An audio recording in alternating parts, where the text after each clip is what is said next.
Shut up and sit down.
Shut up and sit down.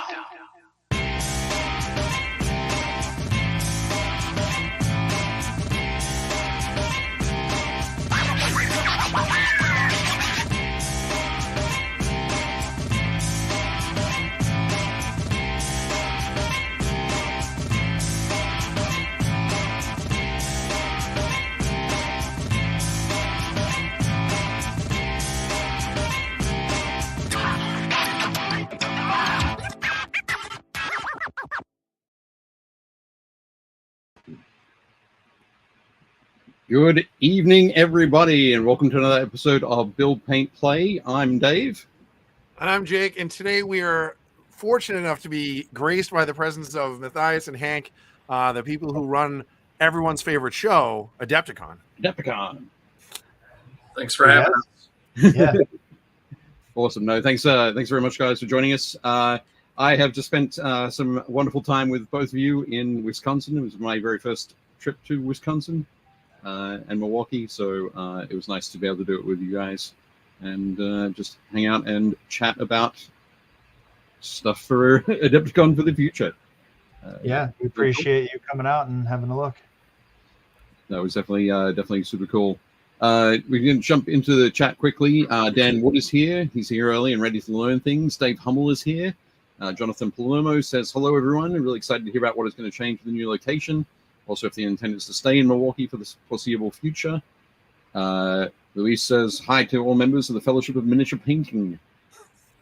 Hi, Chris Kemig. Hi, Josh Potter is here. He says, let me crack open this PBR since we're talking about Milwaukee. There you go. Lee Hughes is in the UK, so I don't believe that PBR has been exported to the UK. It might be found in certain specific London pubs, but PBR is Pabst Blue Ribbon beer from Milwaukee.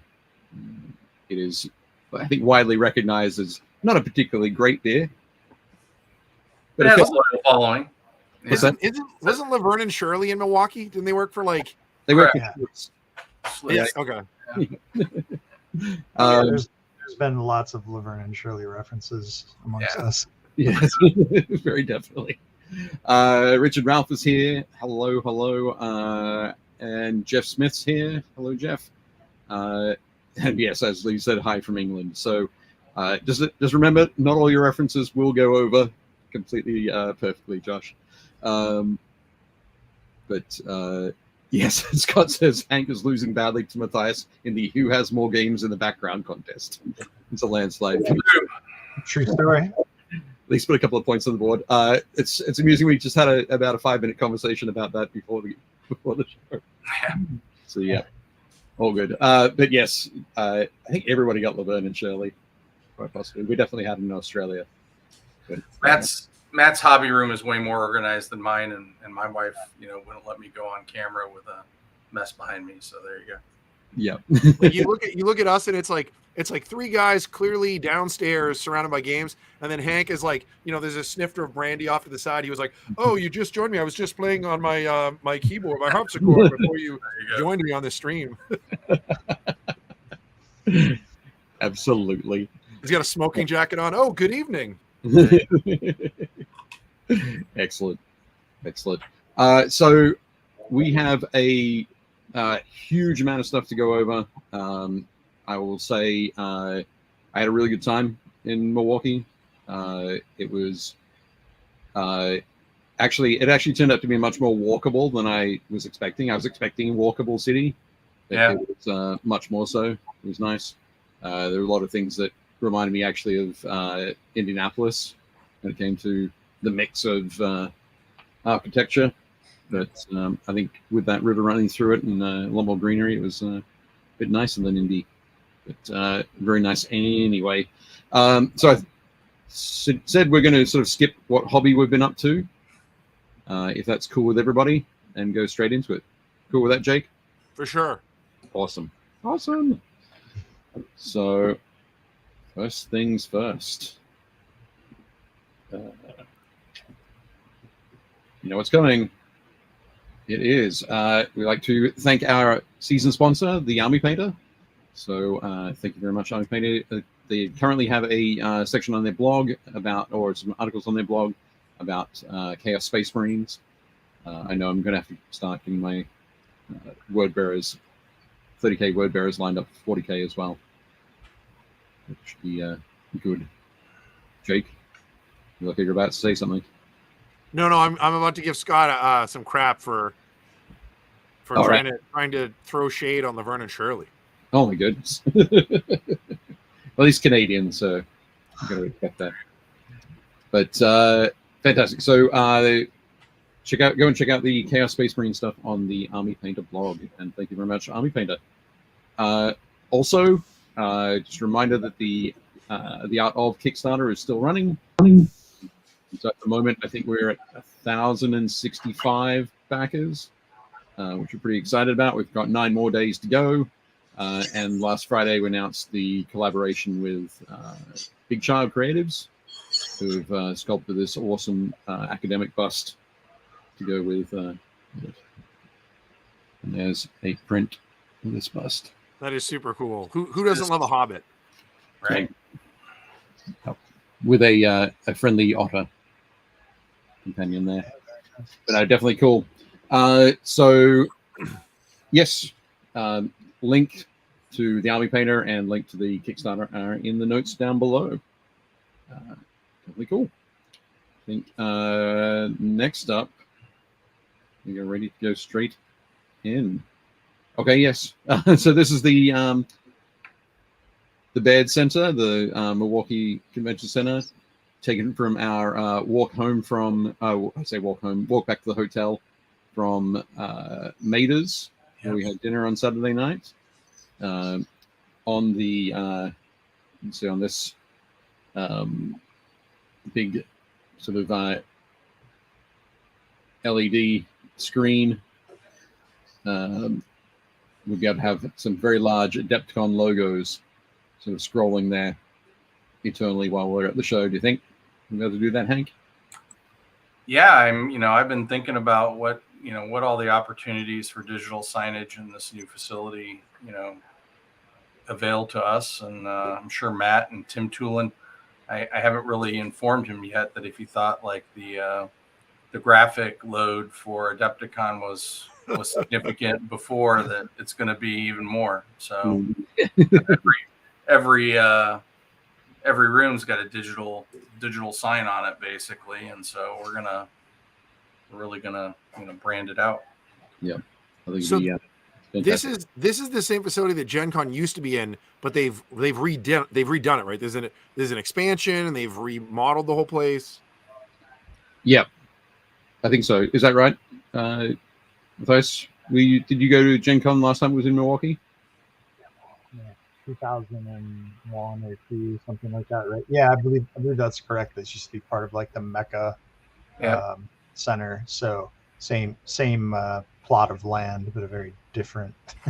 Well, they acquired that space. You know, when we look at the map, right? The old section is sort of that section, that section to the left. The section And then there's that street that runs between it. So that's first floor. And I think maybe they had part of that north building, but pretty much the entirety of that north building's net new. Yeah. I can't remember what was there before. I believe it might have been Wells Street that I saw. They might be Giants play at Gen Con in 01 or so. Sure. I think that might have been on Wells Street, but I'm not 100% sure. Yeah. Over in here, they've got in the section to the right of the north building. So north of the north building, they have the Milwaukee Panthers arena. Yep. The Miller High Life Theater and the Milwaukee Theater. So a lot of other activities there. I think on Saturday there was graduation, like a University of Wisconsin graduation going on there. So a lot of folks wandering around for that. But definitely good. Oh my goodness! I just noticed we have Carl Tuttle in the chat. Right. Welcome. I will also let everybody know that in, I think, the latest episode of the Independent Characters, there is a conversation at the end of that, which is an interview with Matthias and Hank as well. So Carl had a chat to those guys. So even more information. We may double up on some of it today, but we'll see how we go. Sure. So being a visual reference guy, so looking at the South Building, for example, so where it says Grand Ballroom A, B, C, and D. Yep. I'm imagining that like C, for example, is about the size of what, like half the vendor hall, like the vendor hall plus one of the wings. So that Grand Ballroom is basically, if you're familiar with the Schaumburg Ballroom Ballroom's about 27,000 square feet. And this Grand Ballroom, all of it is essentially another 10,000 square feet. I think, what is it, Matt? Something like 38,000? 37.5. Yeah, 37.5. Yep. So the equivalence there is this is essentially the Schaumburg Ballroom, if you're familiar with, the Adepticon layout. So the Schaumburg Ballroom had BattleTech, it had Age of Sigmar, it had Warcry, it had the board game. Yep. Infinity. Privateer. Malifaux. Yeah. Yep. So that much space, Plus extra, 10. plus 10,000 square feet. Right. So that gives you a sort of a bit of an idea of how big that is. Like that's exactly what I was getting at. I'm just trying to put it in perspective for people who have been to Adepticon, like so they can fit this in their head, like that, roughly, so people can kind of compare us and stuff. So well, it's the same way that Matt and I are doing it, right? We're looking at kind of what our layout's been at Adepticon, how things can fit in this new space, which, not only have they built that whole new north building, but they've renovated the entire thing. I mean, the entire thing's been completely renovated. And if you think about, the gaming rooms above, right, where the Golden Demon cases are and those hall spaces that are up above, these S rooms here to the left of the Grand Ballroom are essentially equivalent to that space, right? Yeah. Yep. So, that block of rooms right there makes up about another close to 20,000 square feet in between those three rooms. And, they all open up into so that, say that middle room, that's A through E there, that I think it says 102, that's about 8,400 square feet, which I believe is close to the size of Utopia, if I remember right. Yeah, I think so. Yeah, and you're going to see that we have several more spaces like that, right? So, and all of this is carpeted and everything. The other nice thing about this space, which I'm sure we'll see in your photographs, are the ceiling heights are massive compared to even the Renaissance, right? So, or if we were, say, the few times we've looked at a place like Rosemont, which is like very small ceiling comparative. So like it lends a kind kind of a illusion to the openness of it even more, even though the space is considerable to begin with. Yeah. And I'm assuming, like you were saying, I'm assuming all those little rooms, that's all air walls, so that stuff can all come down. And Yep. Exactly. Yep. There's very few spaces in the main area that can't be opened up all the way. When we get over to the other side, into the north side rooms, there are a few of those that are fixed. But again, we're talking about, all of those ABC areas. Those are all essentially like the size of Nirvana.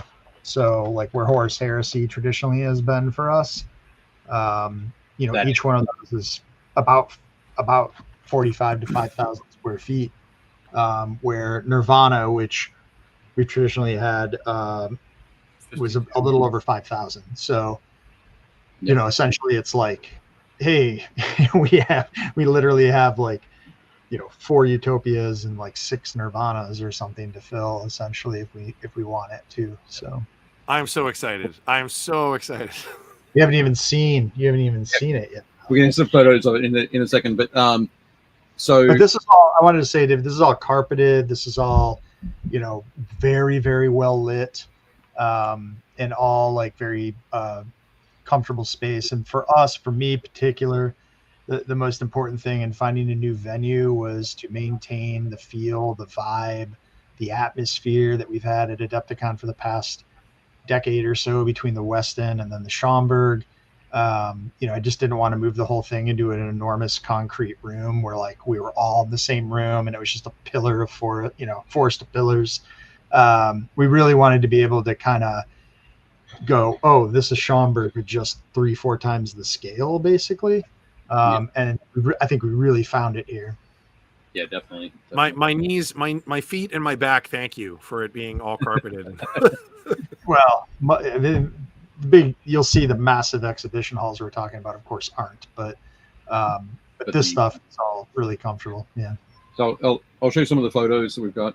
So when we did our tour, we came in through this entrance in the lower left of the image, so the southeast of the building. Yeah. And one of the first things that greets you is this sort of comfy area with vending machines with snacks and drinks. It was there sort of immediately as you come through. A nice sort of quiet space over towards the back there.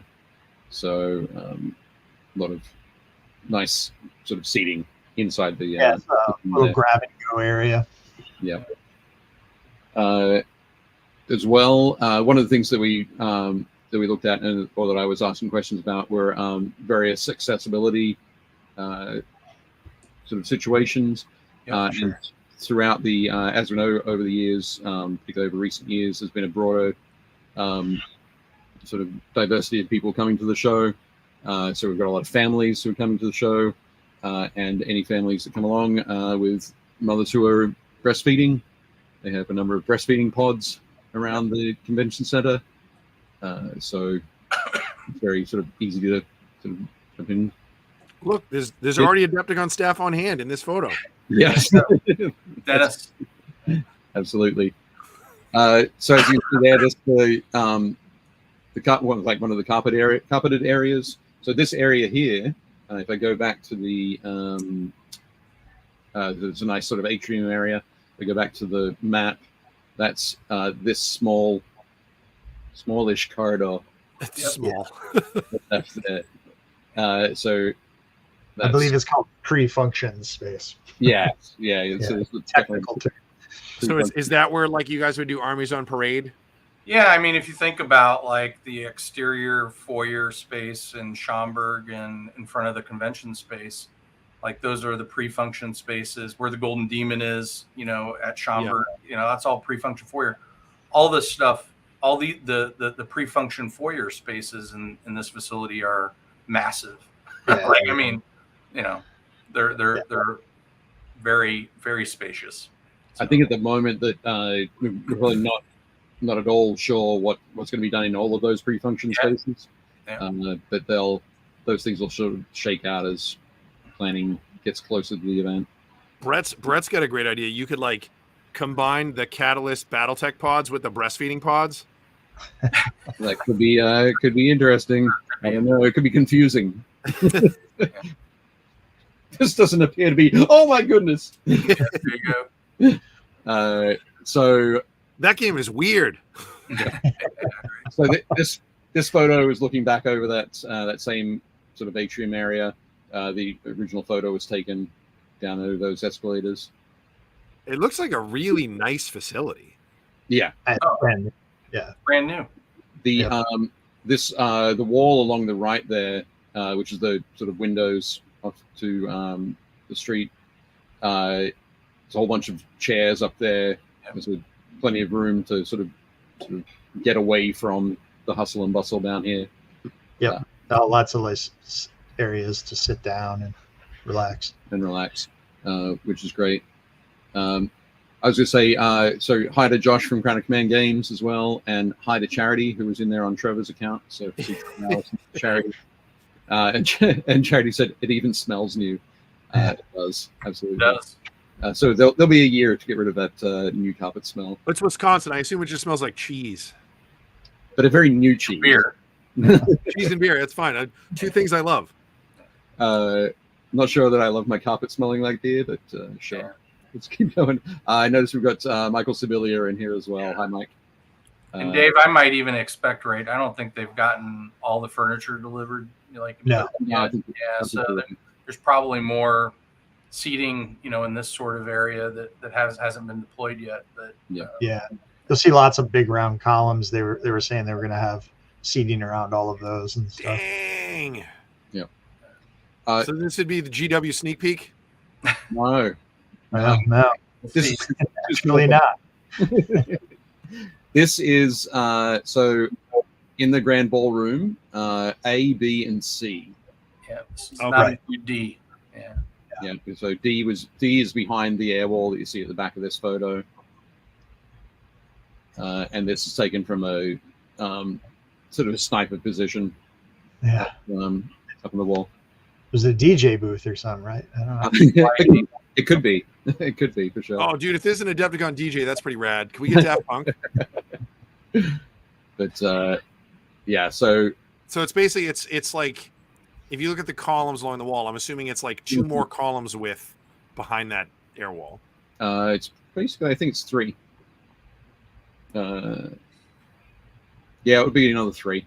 Another 3. Dude, that's awesome. They had that set up for a banquet.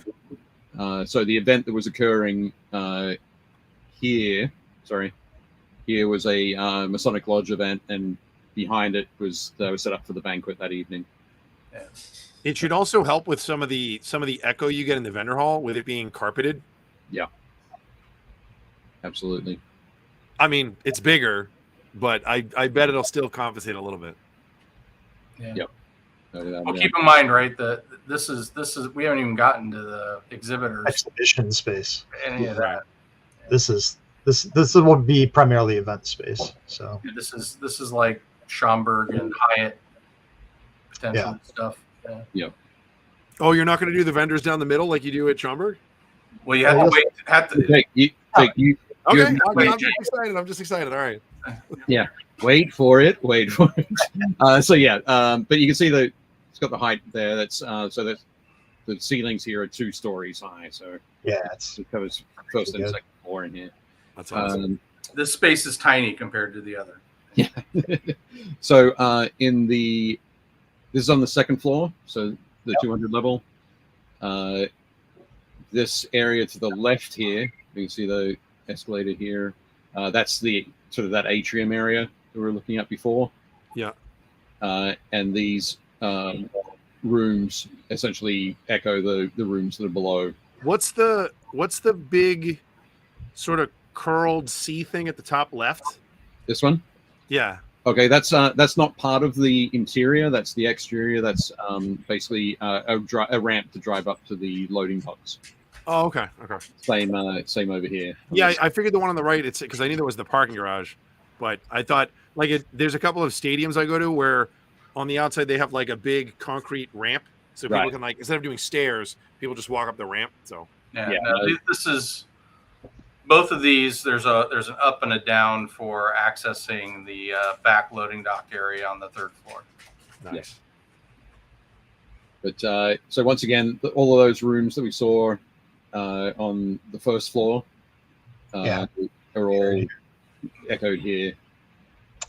So this sort of thing starts to give AdeptiCon space to do things like to have a sort of fixed room or a fixed area or a couple of rooms for, I'm talking about like Trapped Under Plastic, Miniac and Minjon's podcast that they do live at the show. That can be set up for that.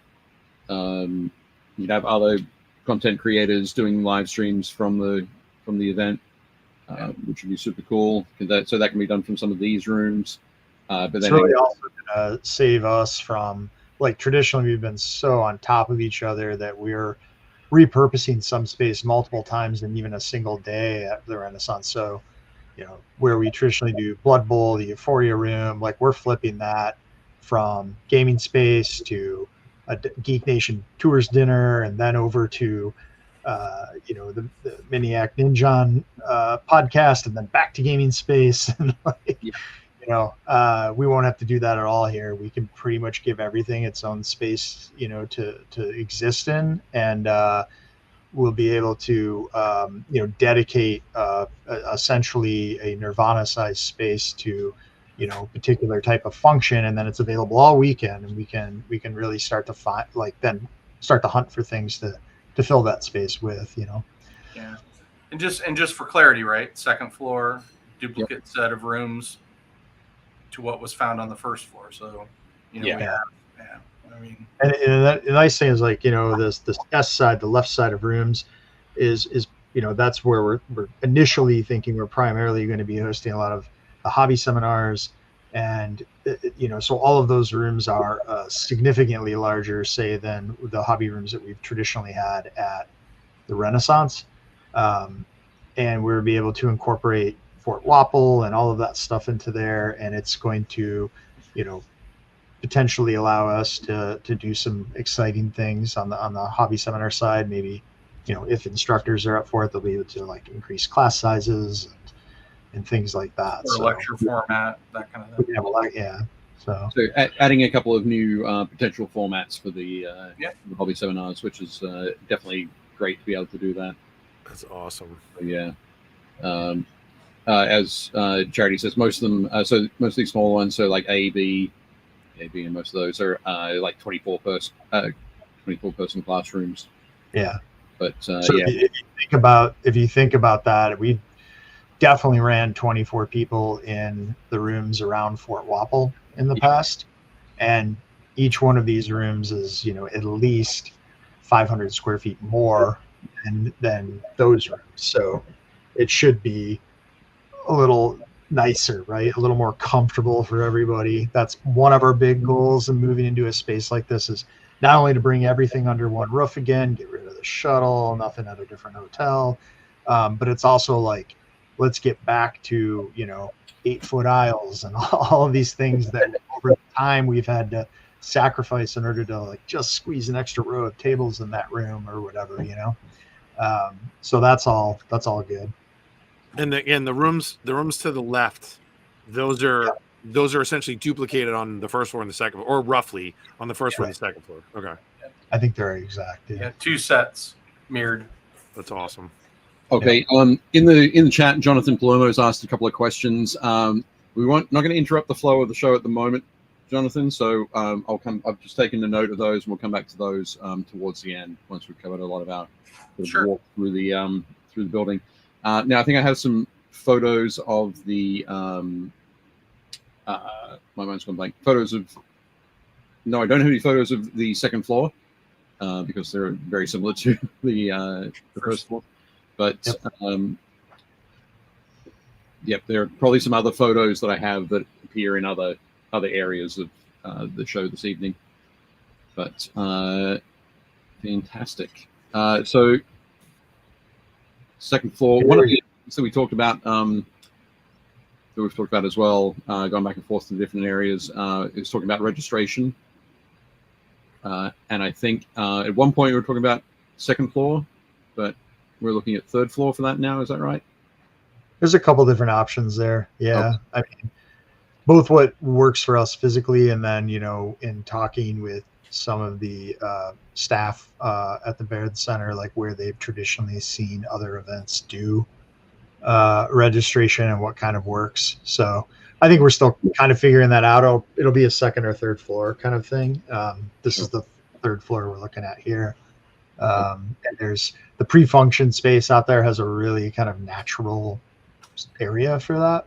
Yeah. So this is the mother lode of space here. So Damn. Jake, just to go back there, so you can see the exterior of the building there. Yeah. There's two sort of curves as the top corners there. What's the little? So I see it on the bottom. It says Skybridge, which I get, Yep. and then the little one between the parking garage and that. What does that say? Service corridor. So is that also a Skybridge, or is that not public access? That's not public access. Okay. Yeah. Basically, public access is sort of around the outside of these. Okay. Anything that says Things service Dave corridor is- probably should point out are the skywalks here to the Hilton and the Hyatt that come into the second floor, basically. Yeah, I've got so we've got the skywalk to the Hyatt. Okay. Hyatt Regency is here. Yeah. Skywalk to the Hilton is over here. I've got some photos of those when we come into the talking about the hotel section. But yeah, Jake, that gives you an idea there. Damn. So we're not going to be using Exhibit Hall E, right? Yep, that's correct. Correct. That's our E for expansion. So we have options on E for free for I mean, I guess potentially even this year, but for future years, on our dates, we have in our contract the ability to expand into E. E is 110,000 square feet or something like that. Yep. So to put that into context, the three exhibition spaces at Schaumburg, so where Asmodee and AMG have traditionally been, where the 40K hall and the exhibitor hall, all totaled, that's what, like less than 100,000, right? 99,000. 99,000. So if we look at A, B, C, and D here and kind of transpose that same mindset, each one of those sections, A, B, and C together, and D are twice the size of exploration, discover, and adventure. I want to say 66,000, close to it, right? Yeah, each of those, if you count them as thirds, right? A, B, and C, and D, they're all about right around 66,000 square feet. Whereas, Guys, we can set up a charity hockey game in E. I was thinking carts, man. We could do like full size Gorka Morka or something. When I'm in. Do Mad Max Gaslands. Yeah, Mad Max Gaslands. Yeah. Yeah, 1-to-1 scale. Yeah. Right. And these spaces are just immense when you're in there. Like they have, again, there's air walls and stuff that can draw. I mean, we're having discussions now of which one will be the exhibitor hall. So, I mean, for starters, that is, essentially almost doubling the size of our existing exhibitor hall, which allows us to do a couple of things: bring exhibitors back into the exhibitor hall and finally be able to say, oh yeah, you can get more space. Because like for years we've had to just say, I mean, there's no space. Everybody wants more space. Every exhibitor, every event, every company, they want more space, and we've traditionally, like, it's been capacity like all the time, right? So now it's, well, how much space do you want? Yeah. Yep. Well, and something of concern to you, Jake, because I know you've worked a lot with a number of the vendors that have been in the vendor hall. Is at the Schaumburg we had six loading docks. Even without E, we have like I think 16 of the loading docks and 3 of the ramps, and you see this inner loading dock area. That's a 20+ foot wide corridor of pre-staging material that we didn't have between the dock and the exhibit hall at Schaumburg. Right. So when you had to, we're always looking for a place to put the table carts or for people to put merchandise, totes or whatever it is, right? And then they ended up in the corner. Now we have a space dedicated to being able to put that stuff. So 16 loading docks for our vendors and our vendor hall. That's going to be outstanding. Yeah, this is a game changer, and you're absolutely right. Like having done convention work for Warlord and Simon and like all these different companies, like this makes a huge difference. It just makes everybody's life easier. Even really small vendors are going to be like, oh, I can just back my car up and take everything out. Like, yeah, absolutely, there's plenty of space. So Yeah. There are, I think, four built in to the north and the south or whatever it is. I guess, yeah, west and east, I guess, technically walls. Food stands that all have kind of a specific theme. So we'll look at which ones of those we want to open. And then in the exhibit hall pre-function space where we might have registration kind of in that little bump out right there in the middle. To the right of that, on the other side, they bring in not food trucks, but food carts, and they have like a big long list of basically a menu of food carts we can choose from. And there'll also be space for that on the first floor outside of the ballroom we looked at previously too. Yeah. And like you said, you guys now have the space where you can expand. Like you can reach out to, was it Wild Bill, the guy who does like all the crazy root beers and sodas and stuff? And like, are you gonna have the beer guy going around still? That's definitely a Renaissance Schaumburg thing, but we can totally orc up some bike and deliver beers. Like that's. I'm sure that Dustin and Greg and Shelley will be trying to work that in. Yeah. Nice. We can get Schlitz to sponsor it. They're local. Yep. Miller Lite. Yeah, Miller Lite. That'd be awesome. One of the things. So, when we were there, halls D and C were being used, being prepared for an MMA fight. Mm-hmm. Yeah. That was going to be hosted in there.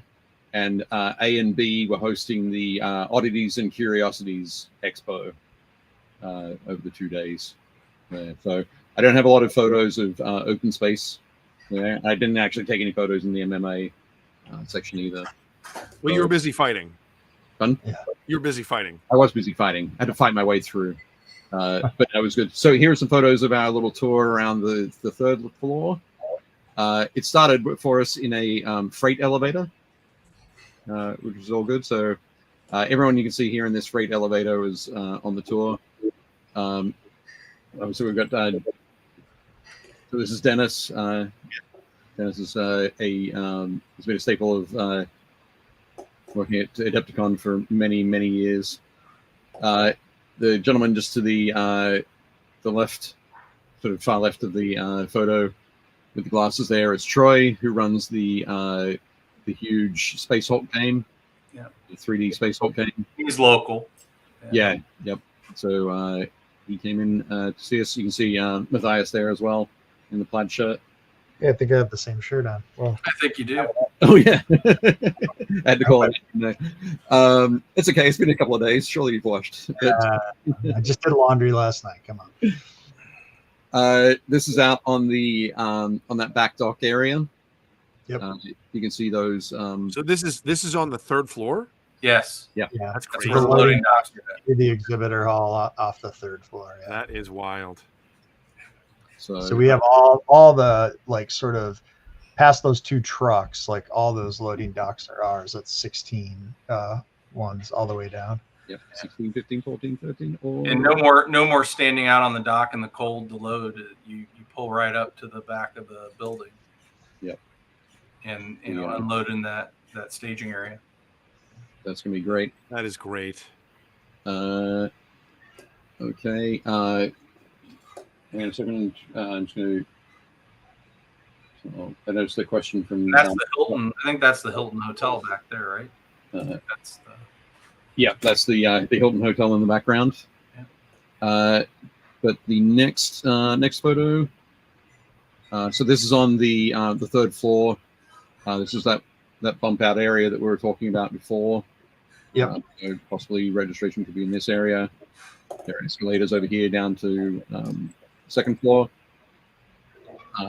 So yeah, throughout the venue there are escalators, there are elevators. There are a lot of ways to sort of quickly move people around between floors, which is good. again, grab and go. yeah, another grab and go sort of snack place, which was cool. This is looking down the escalators to the second floor. So those escalators in the morning, I guess, would be both heading up. So you get loads of people up and into their events. Okay, so there's some photos from the third floor. Let's go to the fourth floor. Fourth floor. Okay, so the fourth floor is the Baird Ballroom. So this is another space that is about the size of the Schaumburg. Is that right? Yeah, I believe so. Yep. Yeah, it's pretty equivalent to the grand ballroom downstairs. I think it's another 32,000. Yeah, so about 5,000 bigger than the Schaumburg ballroom that we know from AdeptiCon. Cool. So at the moment, I'll point out here is that there's also one of the things with this facility being completely renovated is that it's a modern facility. So things like quiet rooms or the breastfeeding spaces or just all the digital signage, all that kind of stuff. There's that sensory room right there, that red room, right? So we get requests for those those things, and in older facilities they weren't taking into account of that stuff. So with a modern renovation, it's all up to date. Yeah. So sorry, just quickly, Patrick Marlan. Hi, Patrick said, were those grab and go vending machines painted by Dave? Of course they were. They're 1-to-1 terrain. They are. So the Baird Ballroom is something that that also we're not going to be using this year, apart from Wednesday night. Is that right? It's another one of those areas we have options on, for this year and for future years. We're planning on using it at least for the Wednesday, probably the Games Workshop preview, and for the Geek Nation Tour dinner, right, Matt? Yep, I think that's right. So if anybody on the Age of Sigmar side is listening, you can set up your tables and from the get-go. We won't, or anybody in that half of Schaumburg that's traditionally suffered while we had to wait for the, tables to get reset up at 11 p.m. at night. Yeah. You won't have to be suffering from that. Once your tables, you better set your table up with everybody else, and it'll be good for the weekend. Yep. So fantastic. Some photos from this level out on that terrace. I think we showed a picture of the terrace last week. I hope you got a picture of Terrace on the terrace. I don't think I did. I think it was. Man, that's a missed opportunity. It is totally. Terrace Cassidy. I'm sure he hasn't heard that joke before. No. But yeah. right. That's probably why I did it. Why I didn't do it. But, on here we've got there's a photo. So there's Charity walking towards the camera there, and Derek, the guy, the staff member from the Baird Center, was showing us around. It's him over here. But yeah, this is looking east. Oh, this is sort of looking southeast. Okay, I had a few other photos, but I think they're spread throughout the rest of the show. Yeah, on the off chance it's nice and late March in Wisconsin and Milwaukee, we got a nice outdoor terrace that folks can use. Yeah, we can get a quick 2,000 point game in on that table right there, Dave. Yeah, yeah, for sure. Those tables are kind of perfect, right? Yeah.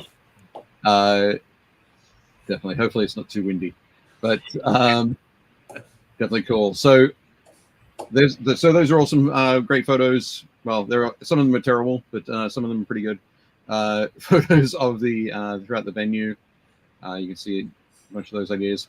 I will admit that as I was going through, I was kind of stunned by a lot of the areas, and also deep in conversation with different folks like Hank or Matthias or Charity about what possibilities there were for that area. So as an investigative journalist, I was a little bit terrible. So I apologize for that. But yes, lots of great stuff there. One of the things I will bring up is at the venue. So all of the snack machines, all of the concession stands are all card only. So something for people to remember. It's a card only for those facilities. Anything that's provided by the convention center is a card Even only. though that sign says cash credit, that was Yeah, it was like there's an arrow pointing right at them. that was for getting into the curiosities thing. I believe. Yeah, that was the registration for it. The other thing I would add to that, Dave, right? I mean, we're going to have our concessions and food vendors in there. These grab and goes, they're kind of a convenience thing. Oh yeah. They don't count against our F&B minimums. So, certainly, take advantage of them as an attendee, but no, we don't get credit for any of that, from a venue standpoint. We don't get credit for those against the AdeptiCon arrangements. So, for everybody watching at home who doesn't understand that, that's the food and beverage minimum they get charged for as the event holder. So anybody who's listening to this, when you go to AdeptiCon, don't use the vending machines. Hank's not going to say that. Matthias is going to say that. But I don't work for AdeptiCon, so I can say that. Don't use the vending machines. Buy it from everybody else so that they'll get credit for it. Yeah. Sorry, guys. Okay, back to the show. Anyway. Well, I think, the benefit of those, honestly, is going to be like, late at night when you're, when you're looking at the Golden Demon cases at 2 a.m. or whatever, and you need a bottle of water, you can, go get one. Right? Yep, absolutely. But of course, the vendors in the vendor hall can be running it however they want to, and no doubt they'll run it exactly the same way that they've run it at Schaumburg. Yeah. So excellent. So going back to there, next section, moving on from venue, we're going to talk about planning. So this was a little bit of a pre-planning session before we went on our walking tour. Uncle Adam was there from Tabletop Minions, so he's got some footage of the day. He'll be putting together a video. Not sure exactly when that's coming out, but keep an eye on that coming out soon. But we've got Greg Sparks there and Charity looking at the those south, so the S1 or the S2 or S100, S200 rooms. It's possibilities. We've got Paul Long there. Paul coordinates the registration area. And that's in the lobby of the Hyatt Hotel. Yeah. So I like go back. I like Matthias Lee. I like Matthias just gazing into oblivion in the background. I do a lot of that lately. I'm sure you're just watching a whole bunch of us show up, but so that's us sort of all gathering in the Hyatt. There's Terrace. So yep, we got Terrace, we got Troy, a few other folks as well. And this is post our tour around. So we've got Greg Sparks. What's Greg's sort of primary role with Adepticon? What would it be described as? I mean, Greg's primarily our venue and hotel coordinator, liaison. Yeah, I mean, he handles a lot of the contractual stuff that from an organizing standpoint, and then he's our meticulous contract reader. yeah, and he's also involved with Shelley and Dustin on the vendor hall area. Cool. Primarily. So also here we've got so it's behind Matthias here is Paul Long, who's registration. Matthias is Paul, probably one of the longest Adepticon volunteers and yep ever, right? Like Paul's been with us since the very beginning. Day one. Yeah. Yep. And we've got Matthias and we've got Charity here. Charity's all the hobby events, hobby activities, hobby areas. Then we've got Dennis. Dennis is prize support coordinator.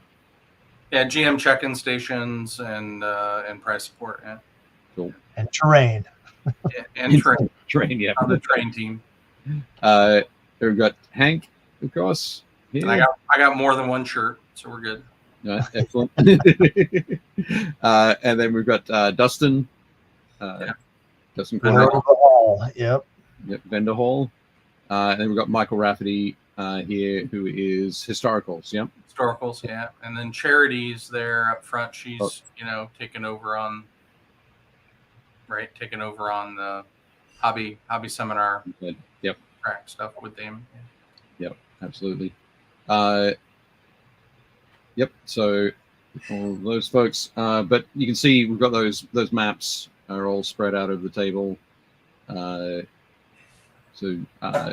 Greg got these, printed them out, and then the discussion goes through little post-it notes get put everywhere, and then folks get to sort of come up with different ideas about where those different things might end up.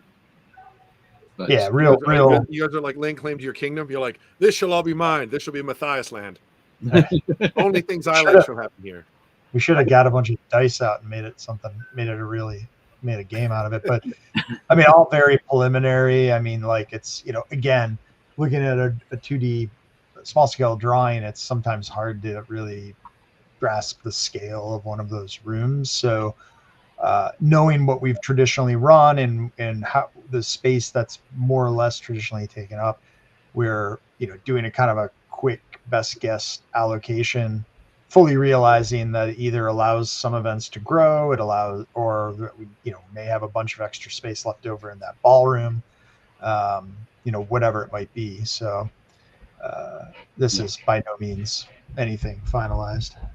Yeah. But Matt's drinking a spotted cow there, right?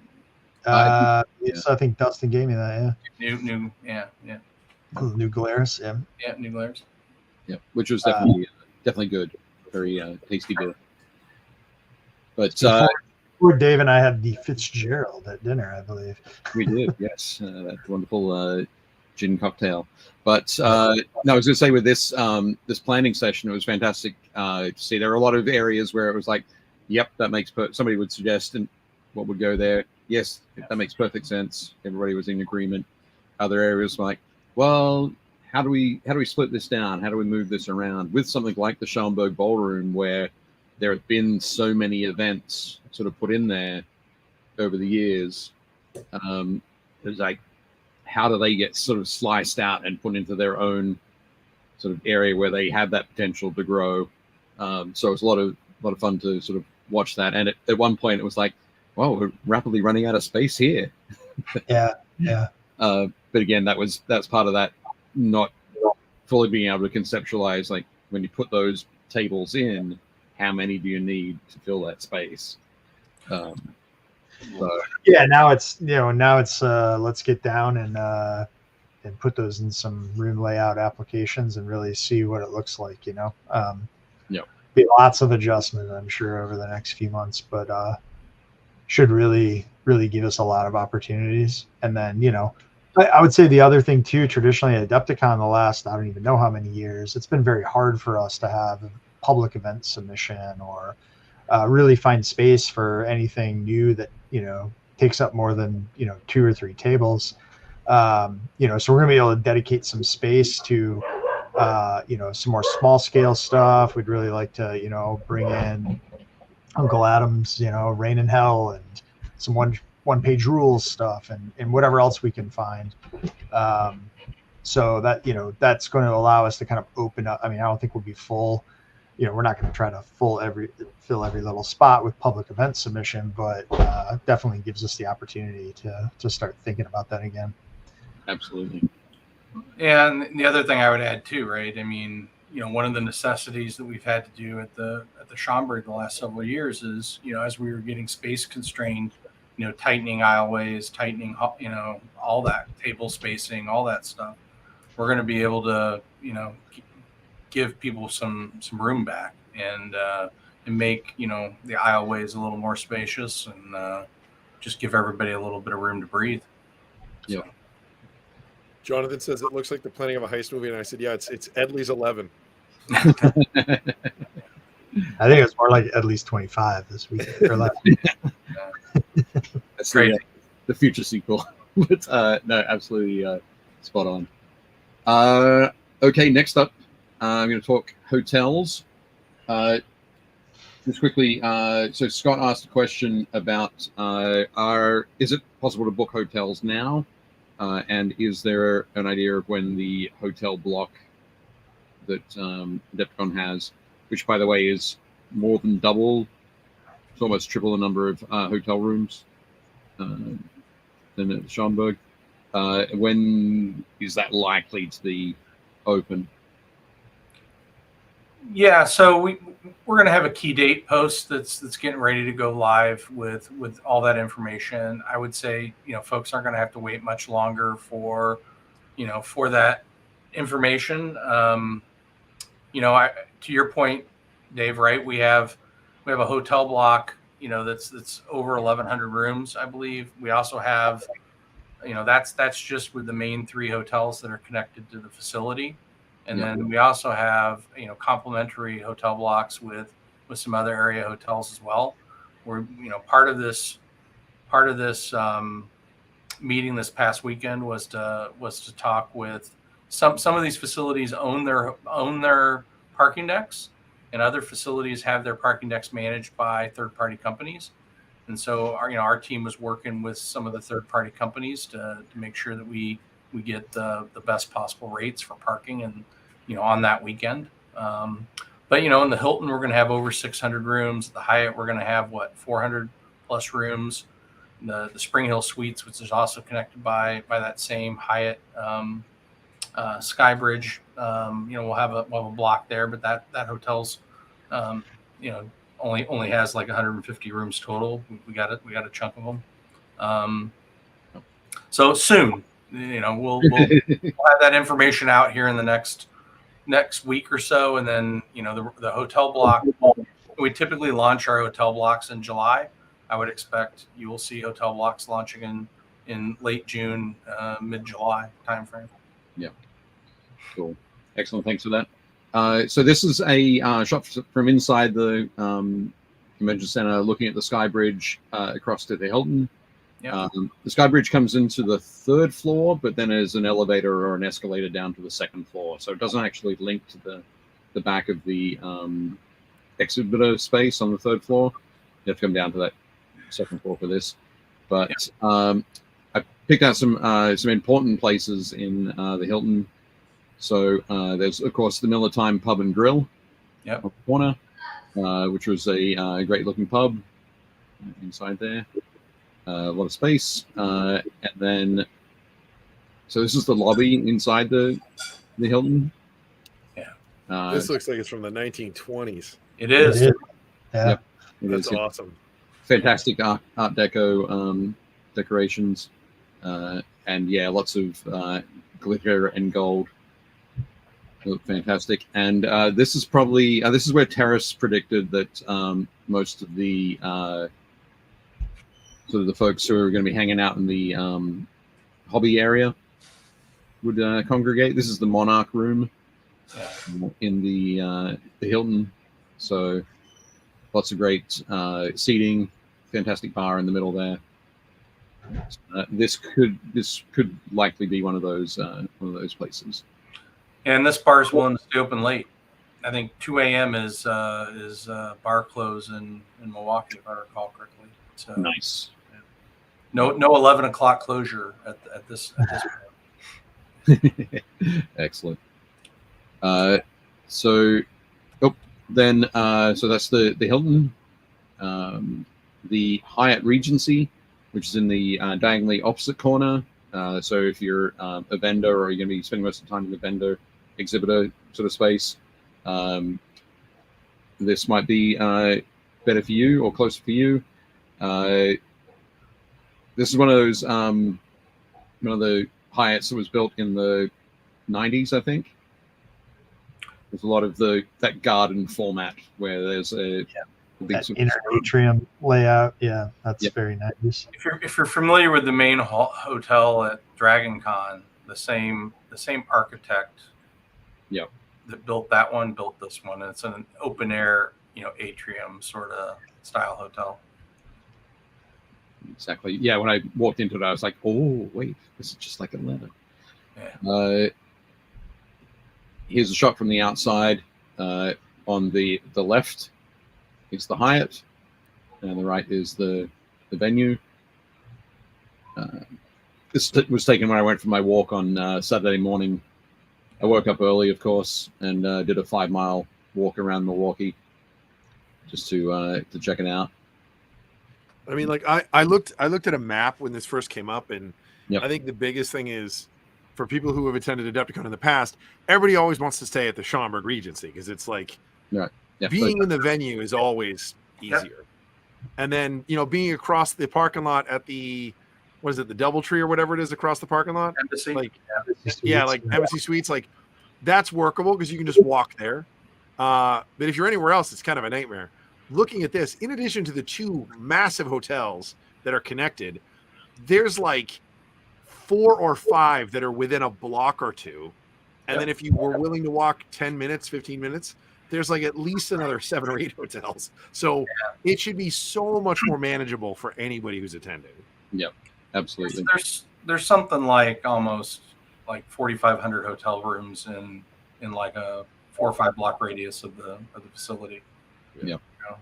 And there's a nice picture of another skywalk. Yeah, so this is the skywalk from the Hyatt Regency. Yeah. The Hyatt Regency here. This is there. So that runs straight from inside the hotel past the parking structure and through into the second floor of the convention center. Yeah, that's the other, I think, key point to make too with this is, I've been in a lot of convention facilities that say, oh, well, we're connected by a skywalk, and you got to walk 3 miles of skywalks to get to where you're going. Like in some of those Rosemont skywalks, I think you would have been better off just going outside and walking. But in this case, at least with the Hyatt and the Hilton, you literally come off the elevator and the skywalk is crossing the street. So that's the length of skywalk you're looking at having to traverse to get into the facility, which is outstanding. Yeah, absolutely. And there's another shot. Another shot from the terrace. I like the command structure up the top. That's my evil genius layer that I'm gonna. Hank's like soon, Milwaukee. That's right. I think it used to be a rotating restaurant. Yeah, it was a rotating restaurant, but now it's a meeting space. Yeah. So there we go. Any vendors out there that want to host some cool shindig at the top of the Hyatt, probably could do it. Yep. And that's the great thing as well is we're talking about additional space as AdeptiCon continues to grow. There are event spaces in the hotels as well, in the Hilton, in the Hyatt, obviously the meeting room at the top there. So lots of additional stuff beyond the masses of space that. Yeah, they have all next year. Traditional ballroom space and you'd expect in those types of hotels. Yeah. So breakout. There we go.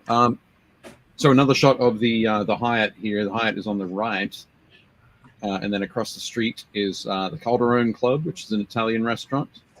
Right next to that is the King and I, which is a very famous Thai restaurant. There's George Webb, which is another restaurant.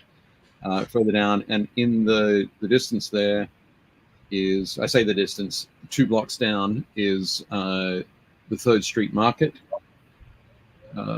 So we are now into the food and drink section, I think, of the photos. So a little bit northeast of the convention center. Ooh, I do like a good Hofbrauhaus. Yep. Terrace and Troy and I went there on Saturday afternoon and had a Hefeweizen. It was very nice. But yeah, I've been to the original Hofbrau Garden that's in Munich, and it is one of my favorite places on the planet. I didn't go there. We went to the Lowenbraukeller when we were in Munich. But yeah, Hofbrauhaus is great there. Milwaukee Brat House.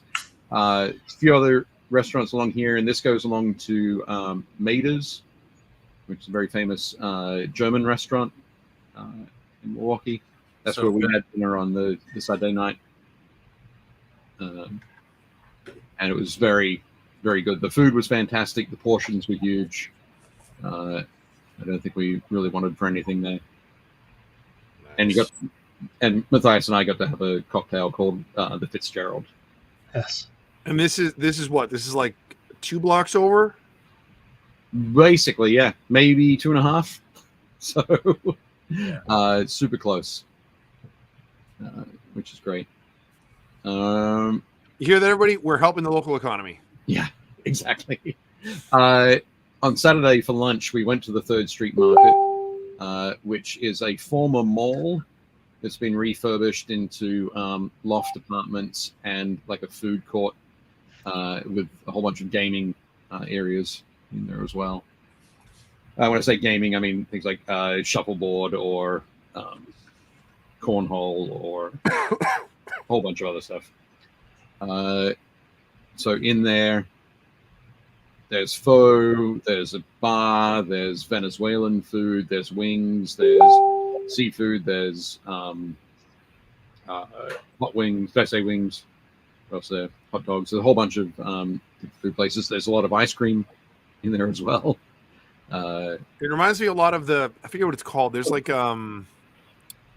there's a place like this that's right near where Origins is. It's like 2 blocks over, and then it's a place that's like this right next to PAX Unplugged. Yep. Sorry, Charity is sending me a whole bunch of photos, so I'm gonna have to say sorry, can't insert those now. I could type that, or I could just say it. North Market. North Market. There we go. Sorry, Charity, I can't sort of insert those into the stream at the moment. But yeah, lots of fantastic stuff in there. Just sorry, let me get back to that. I'm going to close it down to stop that thing. There we go. Okay. So that's another shot inside the 3rd Street Market. And the City Fountain, the self-serve beer wall. That's amazing. Yeah. Yep. Absolutely amazing. So I think that's basically you swipe your card and then you're charged by the ounce as you choose your beer from there. One of the beers was a like an orange sour that was titled Unsupervised in Target. You are speaking my language. That sounds great. But yeah, so that's a great place. I'm sure that they will be swamped on AdeptiCon weekend. That's that tower in the background. Oh yeah. Oh, the beer tower. No, it was a mimosa. Oh yeah, they were having mimosas in those. But yeah, you could basically, it's one of those things where you fill up the enormous multi-gallon thing and then sit it on your table. It has a tap. You can refill. But yeah, you're right. I think those ladies were having mimosas. Orange juice and champagne or whatever. Also, if Blake Schroeder is still in the chat, he will recognize this alleyway behind the Newsroom Pub, the International Exports Limited Front Street. Find the red door. So this was a Safe House, which is the basically we went there on Saturday night after dinner. Once we just gathered, I think it took us about 5-10 minutes to walk from the Hyatt to the Safe House. A lot closer than I thought it was, for sure. Yep. So definitely fun to head in there and have some cocktails. Yeah, definitely cool. Blake Schroeder says I still have my international exports card. So fantastic. And actually, when I arrived on Friday night, my flight was delayed because of an incident with the air refueling wing at Mitchell Airport. Basically, one of their planes had come in and a tire had exploded as they landed, and there was debris over the runway. So they needed to take their time to clear that off. But I arrived a bit late, and so instead of going directly to the hotel, I went directly to Moe's Irish Pub across the street from Moe's Steakhouse. And that's where I met Hank and the rest of the team. And had my first beer in Milwaukee. A Guinness. No less. Excellent. So that's just a quick look at some of the beer and food around. So it's super close to the convention center. Nice. Very easy to get to. I think if you have a look in the I'm going to AdeptiCon Facebook group, Charity posted a map of eating locations around this area of downtown Milwaukee, and there are dozens of them. So I think everybody's going to be really good. They're going to enjoy the variety. You know, I think that's another thing that's really cool about this. Whenever we go to AdeptiCon, it's from like an after hours kind of perspective. We end up eating at either the 3 restaurants that are inside or like ordering stuff most of the time. And we're fortunate in that like the group that I hang out with, it's a bunch of us that fly in, and then there's like 3 or 4 guys that are semi-local. So we have cars, and it's like, where should we go? And the local guys are always like, if we go here, it'll be less busy kind of thing. But there's only so many restaurants because of where the venue is. Like, you're near that weird highway interchange, so there's only so many places you can go. And this is just great. There's just so many options, and it's really easy to get to. And if you're not a local, you can like walk there. And if you are, you know, you can drive wherever you want. It just seems like there's a lot more accessibility for everybody. So, yeah. And the other thing I would tell you is, like, you know, we were walking around 1 a.m., midnight, you know, most evenings, the 3 or 4 blocks around the facility, and very safe. Like, you know, I didn't feel like absolutely at all. And I had my wife with me and kids, and you know, no. I assume, you know, with Matthias, they're mean mugging. I feel like I'd feel safe. he wasn't there at that time, but oh, okay. Dustin's the enforcer, not me. Fantastic. So now we're into the tourism bit. This is just across the street from those from the sort of the German, from like the Hofbräu House. This is the Milwaukee County Historical Center. As I said, on Saturday morning, I took a 5-mile walk around along the river, along Brady Street to over to the lake shore, and walked down to the art museum, and then back across through the city. But I walked past Schlitz Park, which is where Schlitz used to be brewed.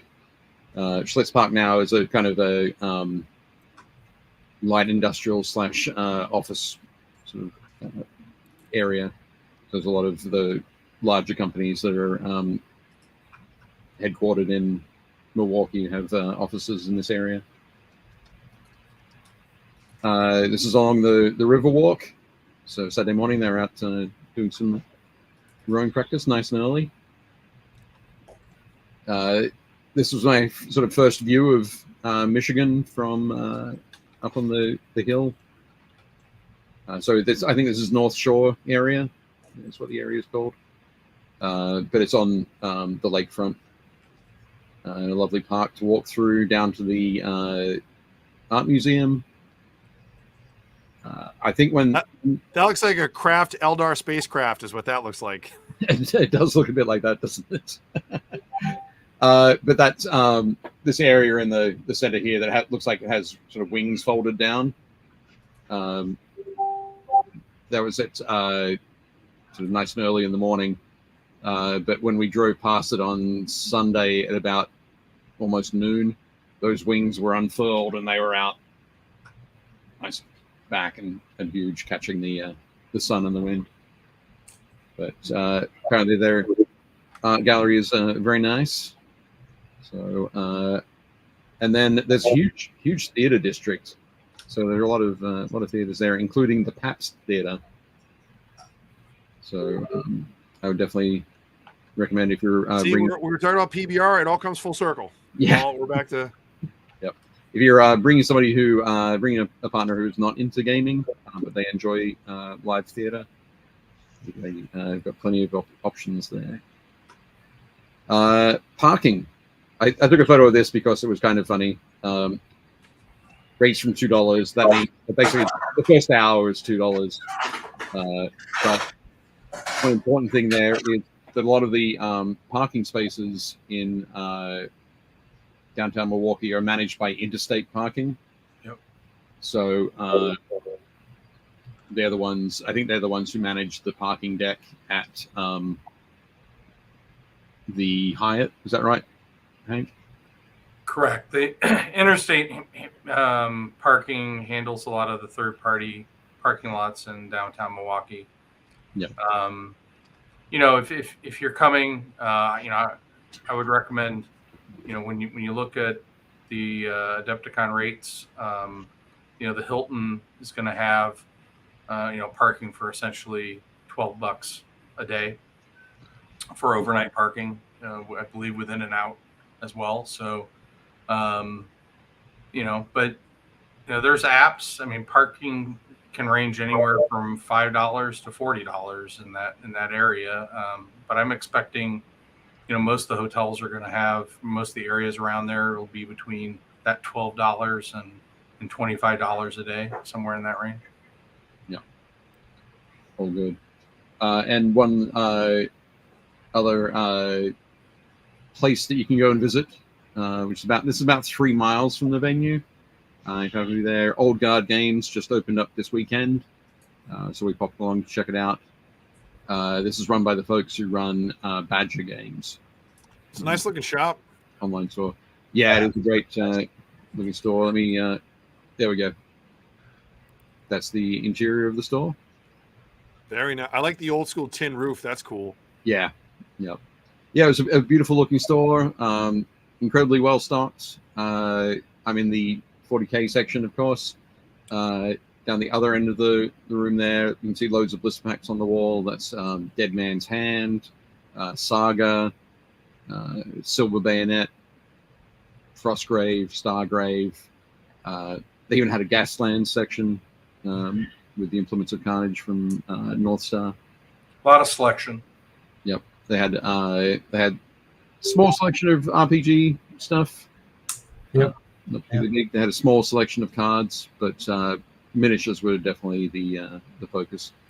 And downstairs from this, they have kind of a short-ceilinged, low-ceilinged basement that had had 9 gaming tables down there, and they were running a Age of Sigmar tournament on the opening weekend.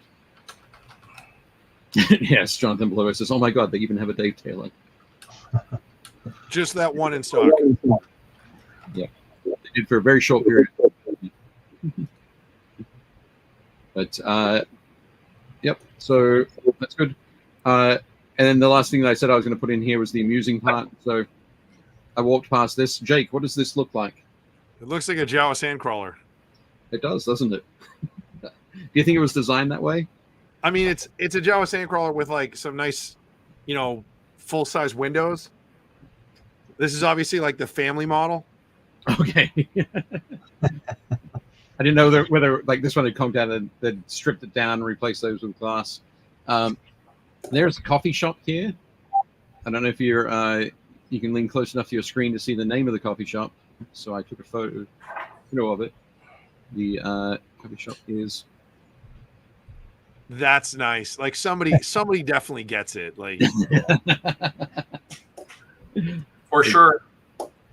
Leaning into the theme. Love it. Yeah. I mean, Milwaukee's got a long history with gaming and nerd culture. So there you go. Although I feel like if that was my coffee shop, I would call it like Jawa coffee. Right. Or a nice cup of Jawa. Yeah, that works. Jawa. Yeah. But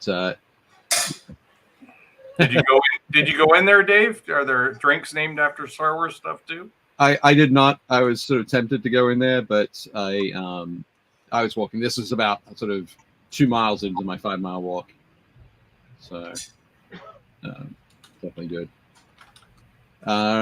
Fantastic. I think that is that for there. Yep. Hank, that's a good-looking pup you got there on the couch. You got a few dogs. Yeah. Yep. Awesome. So 2 questions. Coming back to those questions from Jonathan Palomo. First one is going to be about Wi-Fi. Do you know anything about Wi-Fi just yet? Yeah, so the facility will have convention-wide attendee Wi-Fi. They have a new, remember I was talking about it being a new facility, right? So they have a 10G backbone in that place. And, it's kind of going to be like an airport situation where there's free attendee Wi-Fi. And then when you sign in, you can pay to upgrade speed, right? So if all you're needing to do is get, email and some texts or whatever, you can use the standard stuff. If you want to stream, you can, upgrade it. I'm not exactly sure what the costs associated with that will be, but everybody will have free Wi-Fi access in the convention. Excellent. That's awesome. Cool. And the second one from Jonathan was obviously with this larger space, has to come larger costs for AdeptiCon. Will that be reflected in a sort of an increase in ticket price? Nothing major. I mean, badge pricing slowly creeps up over the years, but I mean, it's not like we're gonna go, hey, it was $60 last year, it's now 150. That's not the case. So everything should stay within a range of where we've traditionally been, both on the hotel and Adepticon ticketing side. I mean, yeah. I would not expect to see any major increases in any of that. Yeah, I mean, what I would say to that is, right, when you look at the fact that we were, spanning two facilities and we were paying for, pretty much around the clock shuttle service between the Schaumburg and the Hyatt, those costs that we were bearing, come back into this equation. So, I would not expect badge pricing to go up any more than, $5, at the most, maybe 10, over time, but should all be relatively similar to costs from last year. I know one of the things we've done is we've extended, to our vendors and exhibitors, we're extending, our 2024 rates going into this facility. So because, a lot of them had already signed up for next year. So, from a vendor perspective, those costs are going to stay the same. Some of them might have additional travel costs or whatever. But yeah. Cool. Excellent. Jonathan says, hey, we're used to GW price increases, so this is great news. Yeah, fantastic. I think, one of the things that Matt and I both, really appreciate about the show, and Matt, certainly, this is certainly from Matt's background, is, we try to make this show as accessible for folks as possible from a monetary standpoint. And, we always kind of joke that, like, you can spend as much money as you want to attend Adepticon, but you can also go really frugal and attend Adepticon. There's plenty of options on actually kind of coming to Adepticon in the past and spending very little money. So, we look to continue that option for people, because I know, my first experience when I was 16 was driving up to a convention and sleeping in my car and, eating a sandwich I brought and, playing some games. But, we try to keep that option open for folks. Hank was really into Pogs back in the day, so he just showed up and played Pogs for like a couple of hours and then would head back home. Yeah. And Pogs was after my time, unfortunately. Fantastic. I think that was one of the cool things about the dinner on Saturday night, where we were all sitting around at Mater's, was talking about going all the way back to the first Adepticon, second Adepticon. I think Matthias, you still had photos you were able to access. Yeah. There's some photos from those first few years on the Adepticon website going, when we were under 100 attendees. Yeah. So it was great to see those, and people throwing out like, "Oh, here's when I first started coming," or "Here's what I first did when I started coming to Adepticon," and so talking through all that. And, Chris Meerstat and I apparently our last 40K tournament game at AdeptiCon was the same year, 2010. We haven't played a tournament game of 40K at AdeptiCon since then. Mainly because we've been spending more time at the bar. I know I certainly have, but in the hobby seminar area as well. But yeah, definitely cool. Patrick Milan says, first time attendee this year, and just wanted to say thank you. I was literally blown away. I got there and I don't think I said a word for hours, so I was in shock. Awesome. Cool. So some great stuff there. Josh says, I'm going to download that map. Adepticon has just gotten better just from the food aspect. The access is a dream come true, and a classy bar open until 2. So, yeah. Go. Yeah, I mean, I think all of these things combined, right? Access to more hotel rooms, access to more on-site parking, not having to worry about, if I leave, I'm going to lose my parking spot. Oh, that's the worst. Yeah. The ability to, walk out of this convention center and find a restaurant or a pub or whatever, be it lunch or dinner, all of that, will elevate the attendee experience. I believe, like more options and more choices and less stress and headache, right? Yeah, absolutely. That should be fantastic. I think, yeah, that might be, have we covered everything? Have we answered all the questions, I think? Possibly. Actually, no, I see one more in there. Is Dan Wood is asking, when choosing Milwaukee, what kind of consideration was given to the fact that the FISA Forum is half a mile away and Miller Park is 3 miles away, and both sports will be in season during the con? Yeah, so I mean, Miller Park baseball, typically that doesn't kick off really until April, right? Yeah. So, one of the things we did consider was March Madness, and that's why we have strong hotel blocks and negotiate. That's why Greg's, Greg. So, we negotiate out our dates and our contracts and secure rates and blocks for future years and time frame. I think if you look at the 2025 dates, the March Madness piece is the weekend before Adepticon. There's other shows that are, we like to think, selfishly, I guess, very centric about Adepticon, but there's a lot of, Milwaukee's been a convention festival town for a long time, and they have bigger shows, coming in that those various timeframes, and we were very cognizant to kind of look at, dates of shows and what weekends work for us, and hopefully, in time, we're going to be less concerned about getting overlapped by other events and other things going on. I guess the way I'd look at it is, the Fiserv Forum, I bet they got a lot of event space. Yeah, absolutely. I also think to throw in my 2 cents on that, I also think it'd be fine, like coming from a city like Boston, where we have all 4 major sports, plus I think there's 36 colleges within a 15 minutes of Greater Boston. We have all that, and then they also have PAX East here, which is the biggest PAX.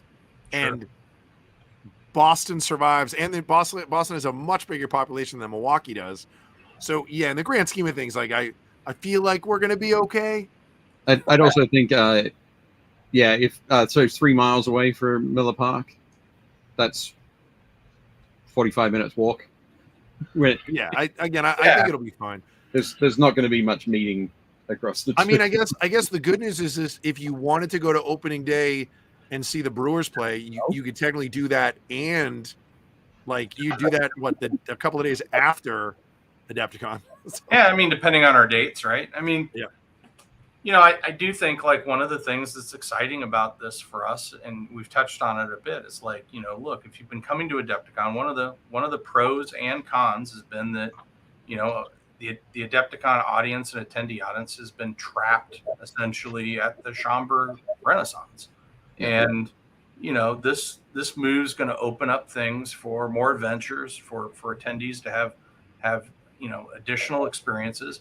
If I can tell you, I guarantee you the majority of us are probably still just hanging out at the venue and hanging out at the hotel. But if something you want to do, if you're a company or a vendor or attendee and you want to, organize something to go out and have a dinner, you're going to be able to do that. So opens up a lot of possibilities for folks, and we certainly,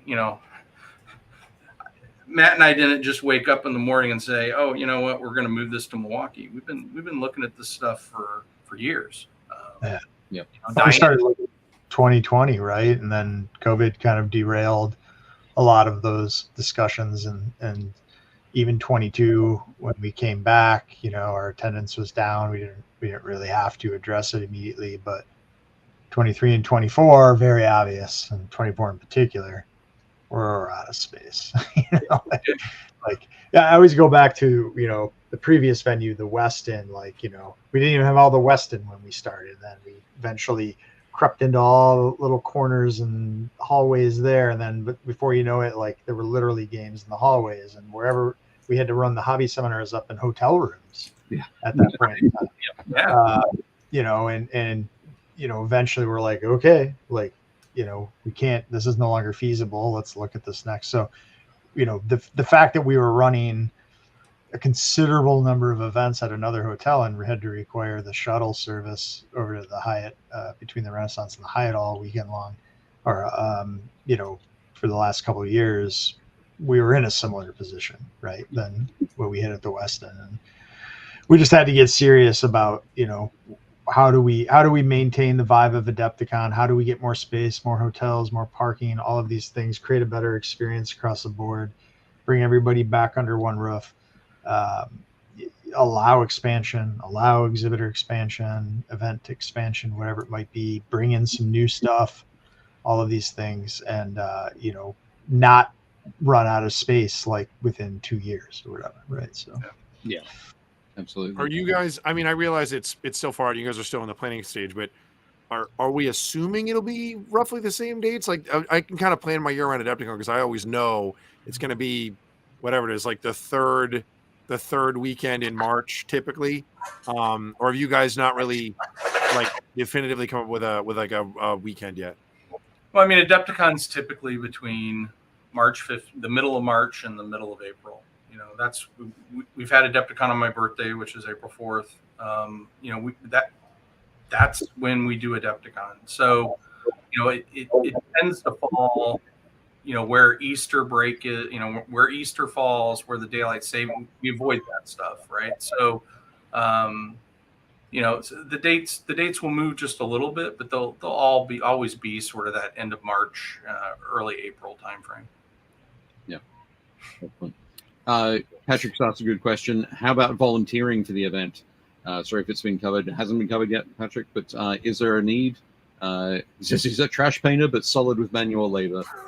There's always a need, right? So, one of the things, when we're looking at the space and the opportunities that it presents itself, things like having, a 24-hour gaming space potentially, or having other rooms where we can do club tables and all that kind of stuff, or honestly just having an indie gaming space. All of that's going to take having people that are going to be overall responsible for those spaces, and manual labor is gonna still be a thing, and we're definitely looking for folks to volunteer and help out and step up to run some great events and help us fill up some of this space that we're taking on. Excellent. So, Patrick, I'm going to suggest have a think about the events or the areas that you might be interested in volunteering. This goes for everybody, not just Patrick. Yeah. The events that you might be interested in volunteering for. Make sure you're a part of either you're on the Adepticon Facebook page or the Adepticon Instagram or the I'm Going to Adepticon Facebook group, and keep an eye out for organizers for those areas that you're interested in, or calls for volunteers closer to the event. There's a volunteer email, right? It's volunteer@adepticon.org. Is that what? Oh, okay. Is it, Matt? Am I right? Yeah, I think that's correct. Cool. Yeah, you message us there, and our volunteer coordinator should be in touch. Excellent. You've been drafted, Patrick. Awesome. Fantastic. So I think that's probably our sort of coverage of AdeptiCon. Are you guys cool to sort of hang around for our community miniatures? We're going to go through our miniatures from our Facebook group. And we do this at the end of each show. We all mentioned this is the final show for the season, for season 4. This is episode 20. We will probably have an episode in June, which will be our bonus sort of between seasons episode. Keep an eye out on the socials for that. We're hoping to get Phil Hall, the Glacial Geek, onto that show. And then I think probably mid to late July is when we'll pick back up again, Jake. I believe so. Yeah, we have to figure that out because we'll be at San Diego Comic-Con. We got to figure out if we're doing a show from San Diego Comic-Con or if we're going to do one either right before or right after. So yeah, Nice. yep, we'll see how that goes. So yeah, anybody who is here watching, like, you know, please share this around. I know there's a ton of folks going to AdeptiCon who are going to want to see this. There's a lot of great info in here. And if you guys get a chance, please like and subscribe, like follow us on YouTube. It helps us out. And, you know, share it wherever you think people will benefit from this info. So, yep. Well, hopefully there's a build, paint, and play, seminar or a gathering. Yeah, we could definitely do an event. We could do an event next year. I mean, like I said, we're doing painting lessons at San Diego Comic-Con, and we're partnered up with Army Painters. So there's no reason why we couldn't do one at AdeptiCon. I think in the past, like you said, it's been so tight that it's like I'm not even going to ask. Like, there's no room. I can't do anything. So yeah, I'm like, hey, I'll take 6 people and we'll paint out by the trash cans out front, as long as it's not snowing. Throw primer in the bathtub. Stephen Ryder is in here. Tabletop Super Show. You guys could use my studio when you're in town. Talking about San Diego, it's about I can't see it. It's a couple miles south of downtown. Nice. Now, maybe Dave and I'll pop in. We can do a guest episode with you guys. We'll talk about it for sure. Awesome. Okay, well, let's get started on these super cool minis that everybody in the Facebook group has been. Oh, gee, froze there for a second. Well, maybe it was just on my screen. Okay, here we go. Okay, so first up, this is great. we've got The Mando and Grogu by Ben Fail. So Ben is Jake's business partner. Is Ben at the store tonight? Yeah, he's there when he gets there at 5:00 on Tuesdays, and I am out the door because he knows I need to get home and eat so I can get on the show with you. He grabbed this. What was it? Saturday night. He was like, man, I kind of want to get that unit. And then he was thinking about it, and I was like, it's on the shelf, and he's like, I'm just gonna grab it. So he like went and grabbed it and took it home. And I guess he built this on Sunday, and then he must have knocked it out like between Sunday and Monday because it's done. This kit's really cool. This is for Shatterpoint. Yep. This is the guild box or the mercenary guild box. So it's these guys. It's IG-11, and it's Carl Weathers' character. I forget his name. Grief Karga. Grief Karga. So it's the 3 of them. Yeah, awesome. But yeah, it looks fantastic, Ben. It looks great. And the against that terrain is fantastic as well. Perfect shot. Well done, Ben. Awesome. Next up, Chris Orca. I think you mean Chris G. Orca. Chris G. Orca, yes. Well, he painted some Gorkas, yes. But yeah, painted these awesome orcs. They look fantastic. Yeah, those are great. Really brutal there. I also I love the addition of the I don't know if it's they might be from Epic Basing, but the 3D printed sort of blue. Oh yeah, they're like aloe plants. Yeah, yep, just like that. I like those. But Their skins, I like their skin too. Their skin's like super clean. He's giving them like the dark green lip. Yep. Oh yeah. The sort of the blue green. Yeah. Yep. Looks great. Awesome work there, Chris. Well done. They're very Christmassy with the red. No, they're not all Christmassy. They don't care about your Christmas. No, fantastic. Good work, Chris. Awesome. Chris Jones. Chris Jones was preparing for KublaCon. So he flew down from Canada to San Francisco or the Bay Area for this, with some very cool looking Adeptus Custodes. Yeah, they have the dual glaives. The bases are cool. Yeah, I think we saw Chris's one of his Caladius was based a couple of weeks ago. Oh, right. He's done the same that same weathering work on there, and the ground up tea leaves or oregano or something on the base. But yeah, I think he said he uses. I think it's a tea from a tea packet. Like you open up the bag and sprinkle it out there like debris. Yeah, that's a really cool effect. Awesome. I guess little tiny either Mentor's Legion or Dark Angels medic that's up in the back there. All right, yeah, that'd be Dark Angels. Yeah, he's a Dark Angel player. But Chris also shared his latest paint cup. His paint. In your face with that classic Imperial Guard face meme. But yeah, lovely work there, Chris. Hope things went well at KublaCon.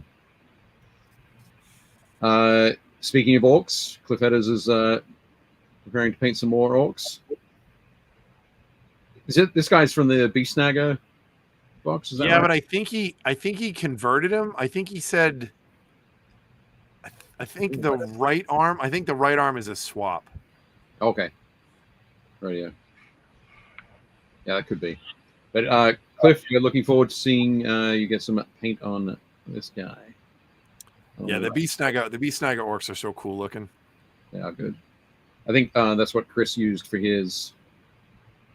For the those are the new boys. Oh, they really? Those heads? Yeah. Okay, my bad. But no, very cool. Excellent, Cliff. Dan Osborne. Super Dan Osborne. One day, Jake. Nice. We'll have to get you guys to meet. But some beautiful work there on that Night Shield. And he's doing some work on his. I think I have another shot there. Yeah. Very nice. It's one of those sort of 9 pattern. Terminator's a third party sculpt. Is that from Tortuga Bay? I don't know. It looks like Tortuga Bay, but yeah, could be. But yeah, looks great. Mark Henry said, Dan Osborne, who's that? Fantastic, but lovely work there, Dan. Well done. Zulin Liu, who is from Taiwan. These are great. Yeah, he's done some excellent work here on these Raptors. A beautiful look. I dig it. I'm assuming this is a kill team. Actually, this is the season 4 of the Space Marine Heroes set. Oh, nice. So I think I have the that same. For Tamara, I know he's small, but you don't need to see him. That captain is dope. I always love the helmets with the laurel. Yep. But it'll be fantastic. And there's some detailing. Those are great. Yeah, they're all scratched up. I like it. Yeah, it's for a relatively simpler color scheme. The Raptors have always been one of my favorites. They just look so solid. Yeah, Adam Cortez, has been on Adepticon staff on the 40K side for a lot of years. Has a beautiful Raptors army. I'm going to have to come back and show him these pics. Yep, for sure. A beautiful work there. Yeah, these are great. Awesome. Thanks for sharing. Jeff Smith, Jeff's in the chat at the moment. Just painted up. That's Conan. Which one? That's Conan. On the right? On the left. Oh, okay. With the axe. Yeah, that guy. I thought Conan had a sword.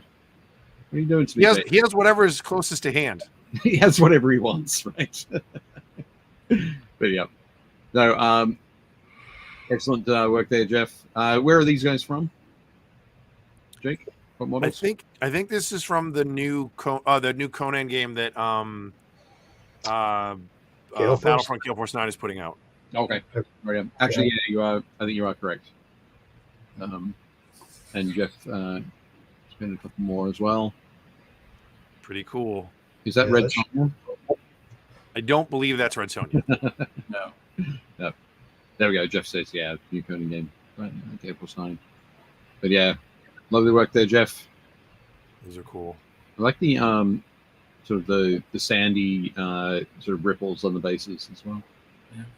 That means swept June. Go back one. Sorry. I do think it's hilarious that that looks like David Lopan. Oh, it's Lopan from Big Trouble in Little China versus Conan. So right. Yep. Had the same thought, Jake. What's that game called? Unmatched or whatever? Yeah, that would be a great matchup. You definitely get that happening. Good night. Goodbye, Mr. Button. Awesome. Great work there, Jeff. Thanks for sharing those. Jeff has also been doing some more work on his Wolf Spear version of Beyond the Fell-Handed. He's upscaling him to the new Redemptor class. Yep. Looking very cool. Jeff said it was very hard not to paint him exactly like Lopan. I mean, why wouldn't you? Awesome. And Kelly Ray said, "You are not set up on this earth to get it." That's such a great scene. But yeah, beautiful work there, Jeff. Looking great. Next up, we've got Josh Sawyer. This is his Outcast gang. These are great. Looking fantastic. All of the those Hive Scum models. Isn't that the character from? What's the board game? The girl in the back with the thing. Curse City. Oh, okay. Yep. Absolutely. So yeah, that's must be a mystic of some sort.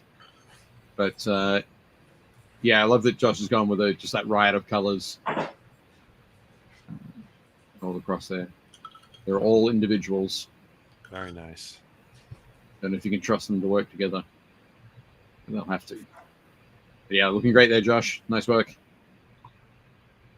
Next up, Kelly Rowe has painted this awesome model. I can't remember. This is the Frameworks Balrog from WizKids. Oh wow! And he did a great job because I'll be honest, I think the Framework stuff I think it's overpriced for what you're getting. If I'm being honest, the kits are nice. It's just the draw with WizKids has always been that their minis are really, really inexpensive. Yep. They're a little bit more expensive than Reaper, but I think they're fine. The Framework stuff, they were like, let's tap into GW's market. And they way jacked up their prices. But it is a nice kit. He did a fantastic job with it. This looks amazing. Yeah. Love the sort of the sword is very definitely heated up under that fire, that flame. And then the flame whip the Balrog has is pretty great. Oh yeah. Yeah. No, it's all awesome. And just that little dash of sort of desaturated green in there as well. Oh, like his robes or his cloth. Yeah, for the loin cloth there. It's really, really nice work. Yeah. Beautiful. Thanks for sharing that, Kelly. Yeah, that's great. Right up Matt's alley. Yeah. No doubt. Well, now we're going to get into the whole debate about whether or not the Balrog really has wings. So we'll do that after the show. We won't do that now. But Luis has this photo of his photography setup. So on his painting desk there, once he's done, he'll use in those little LED lights and get some work on there. But basically, he posted some photos of his Eliminator with the active camouflage, or the camouflage going active on his cloak. And here are some photos. Yeah, those are great. Yeah, that's cool. Yeah. I like the little skulls. So he set up his little sniper's nest and was like, "Oh, skulls," and put them in a line. Yeah. These shouldn't be scattered willy-nilly across the battlefield. It's like predatory. Yeah. Yeah, in that nest and it's going to take the shot, run out and grab the skull. I think this is the base that he started to use on Torgaradon, but realized it was too small. Yep. I think you're exactly right. But no, I think this works really well. It's fairly simple texture on the cloak there. These put, but it matches that the base beautifully. Yeah, it's really cool. Yep. Excellent work there, Luis. Very good. Nice. Next up, we've got some of the Askurgan True Blades. Is that what they're called? Yeah. From Mark Kaselniak. So Mark's a huge fan of Cry. I think he's painted almost all of the war bands. Yeah, this war band looks fantastic. Yeah, these are great. Like if you're a big D&D player, like you could totally use these as like Githyanki or something like that. Like they're or even like just vampires. Like they're just really cool models. Yeah. Yeah, very definitely. Well, maybe not the werewolf guy, but like I mean, the rest of them you could use as like. I love that Mark's gone for that very much that gray skin, the black cloth gray skin, which really helps that those red ropes that makes them really makes them pop, and it makes them almost look like intestines. Right. I saw the next picture you showed. That's the first thing I thought of was like. Yeah. Pulling out their innards there, but no, looking fantastic, Mark, and he also. Oh, that's dope. Well. So I think there's a couple of other models that he can sort of ally in with those Skogan True Blades. Very cool. Yeah, it's cool. Yeah, excellent work there, Mark. Thanks for sharing. We also have Nathan Sorensen. Nathan. Some Steel Rift. Yep. So he painted these up. He painted these up for is it Flames of Orion? Yeah. Yep. So another mech game that a lot of folks are getting into. I think Sam Lenz, we had some showed some of Sam Lenz's conversions on his episode a few weeks back. But yeah, these are looking great. I'm loving that color scheme. Yeah, I love those models. Nice and yeah, it's a really cool game. I mean, I definitely bought some of it when it first came out, and with grand plans, and haven't really gotten around to it yet. But I'm in the same boat. I probably have like 11 of these mechs, and I'm like, yeah, they look really cool. I need to paint them. Yeah. I did a sub. That was about it. Cool. These are from so they're from Steel Rift. You picked that up from Death Ray Designs, our friends at Death Ray Designs. Yeah, John at this year's AdeptiCon, Death Ray launched or showed their 2 new factions, the weird spider robots and like the paladin dudes. Right. And I was like, no, don't buy another one. So. Excellent. But no, they look great, Nathan. Beautiful weathering too. Awesome. Phil Lisak hasn't been doing much painting for the last few years, but is finally getting back in and painting up this Blood Bowl team. I like that Minotaur. He's cool. Yeah. Looks great. I think his Hobgoblins look cool too. Look really nice. I do like them. Yeah. So I think so is this a third-party team? Yeah, that's definitely not a GW team. Okay. I've been paying attention to the Blood Bowl releases. But yeah. Looking nice there. Going with the slap chop method as well. And that the dry brushing that white on. Making it a lot easier. But yeah, beautiful work there, Phil. Looking great. Next up, so Stephen painted up this for the Olden Demon competition. I thought this was right out of like a 1996 White Dwarf episode. No, or issue, like whatever. Like this is like issue 117, I think. Right. So yeah, that would place this at early 90s, like 1991. But yeah, it looks fantastic. But the Olden Demon is a online painting competition. But I think the miniatures have to be at least 20 years old. So, but yeah, this plasma gunner looks awesome. Nice work, Stephen. Looks great. That base takes me back. What was that? Goblin green. That base takes me back. Yeah. The bilious green dry brush on top. Yeah. Dude, I loved bilious green. I used to do all my Space Marine eyes with bilious green. Right. Yep. Steven said he's already rebased in for his image group. Yes, when that squat came out, Laverne and Shirley had still been off the air for 10 years. It was in reruns. Yeah, of course. Syndicated television. Awesome. And then on to Scott. So Scott painted this awesome. Who is it? Who's this, Jake? This is the Scarlet Spider. Scarlet Spider. Thank you very much. I knew it wasn't Spider-Man. Hey, this is Ben Reilly. This is a Spider-Man clone. Okay. And this is half the reason I wanted to stick around for this section is to watch Dave not be able to name Brian Jake. So. Exactly. That's why we work so well together. I know. When you flashed that one earlier, I'm like, yeah, he's not going to know that one. Hank, I got to give him credit. He's gotten better. A couple weeks ago, yes, Kelly painted some X-Men, and Dave got like 3 out of the 4. So yeah, it was good that was that Mando and Grogu was what was shot. I'm like, if you'd done the Grief Karga one, we would have been in trouble. Yeah. Oh no, I knew it was Grief Karga for sure. Yeah, there we go. But no, I think Scott's work here is lovely. That the blending on the forehead there. These models. These models are so good. Like this is what I used last year at San Diego Comic-Con for paint lessons. These are all the chibi-esque models from Simon for Marvel United. Yeah. And they're doing a new Kickstarter now for DC United. But they're so forgiving and they're so much fun to work on, because if you're a new painter, everything's really easy to see. And if you're an experienced painter, there's so much more real estate where you can like do blending techniques and try out stuff and try some freehand.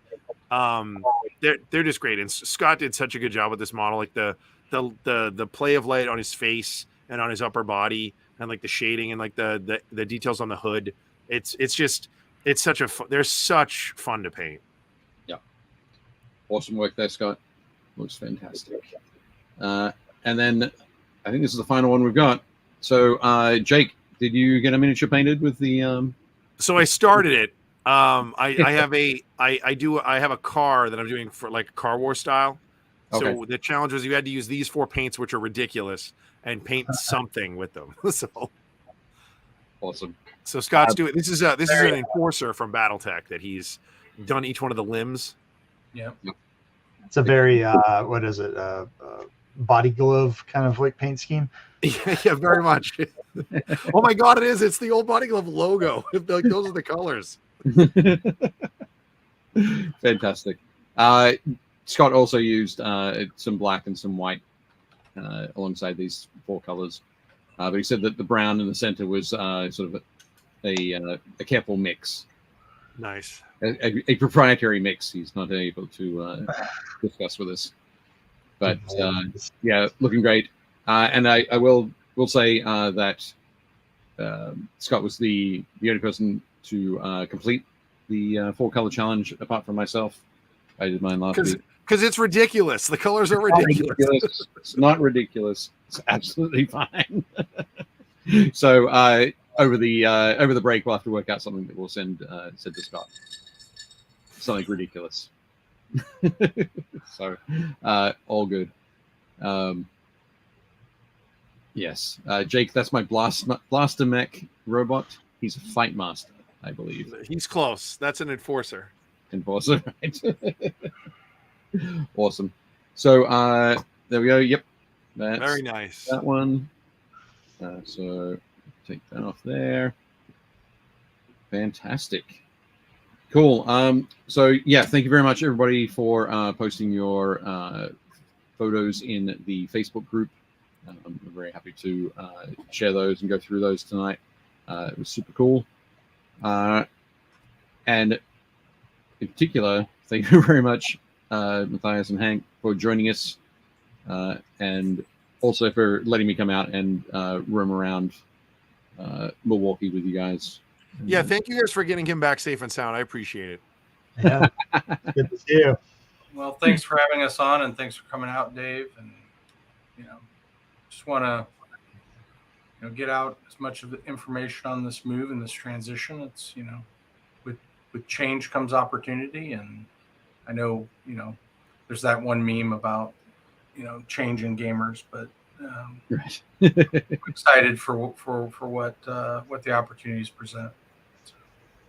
Absolutely. Yeah, and congrats on four completed seasons. Yeah. Thank you so much. To be honest, I kind of forgot this was the last episode. I was so excited to talk to you guys about AdeptiCon. Yep. They said we'd never last. Appreciate them. So yeah. No, it was awesome to have you guys on. I think I was talking, as I said, talk with Charity over the weekend. Once things are planning is more established, once she's underway with lining up her list of artists for who will be teaching seminars and so on at AdeptiCon, we'll have her, pardon me, we'll have her on. That'll probably be in September sometime, I think. Sure. Awesome. Her and Trevor, maybe. Fun. Said her and Trevor, maybe, or Yeah, possibly. Trevor. We had Trevor on actually while he was at AdeptiCon. Just before we went there. So yeah, that'll be definitely very cool. But and I expect there'll be another opportunity just before the webcart goes live. Yeah. Later in the year. So we'll be there and talk about that. But yeah, all good. Are we good, Dave? Are you queued up?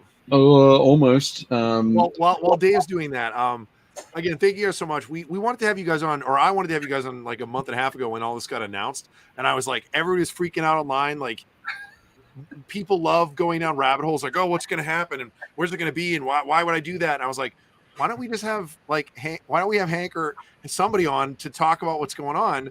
And then Dave was like, well, we waited a week, and then he was like, we're going to go out and check out the venue.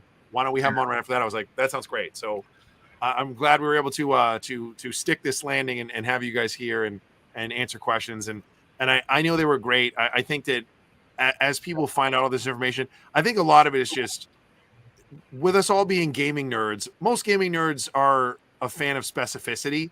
And it was a lot of like, well, there's no information. And it's partly because you guys didn't have the information. So like, there's only so much you could tell people. And I think now people can kind of settle down and realize it was a good thing. Like right from jump, I was like, this is nothing but a good thing. We needed more space. Hank's been kind enough to take time out of his show time at AdeptiCon to have conversation with me and other people. And I remember over the last 2 years, Hank's talked about, running out of space and, looking at options and kind of weighing things out. And so when you guys announced it, I was like, I knew this wasn't like a spur of the moment thing. I knew you've been talking about it for years. So I think being able to get you guys on here and kind of voice to the people kind of thing, hopefully this settles some people down. So, well, and to be clear, right? Matt was all in on this move to Milwaukee, way before me. I was trying to figure out how to keep it in the Chicagoland area, and just wasn't possible given what this venue and this location offered. It would just once you're there, I went there and in 5 minutes I knew this was a place we needed to move. So it was that quick. Absolutely. Nice. Yep. Well, again, thank you guys so much. Thank you, everybody watching and listening. We appreciate you guys. A huge shout out to our sponsor, our season sponsor, the Army Painter. Thank you guys for backing us. Don't forget to like and subscribe. Make sure you share it everywhere. We will see you guys at some point in June for a bonus episode. But until then, don't forget to build, paint, play. Shut up and sit down.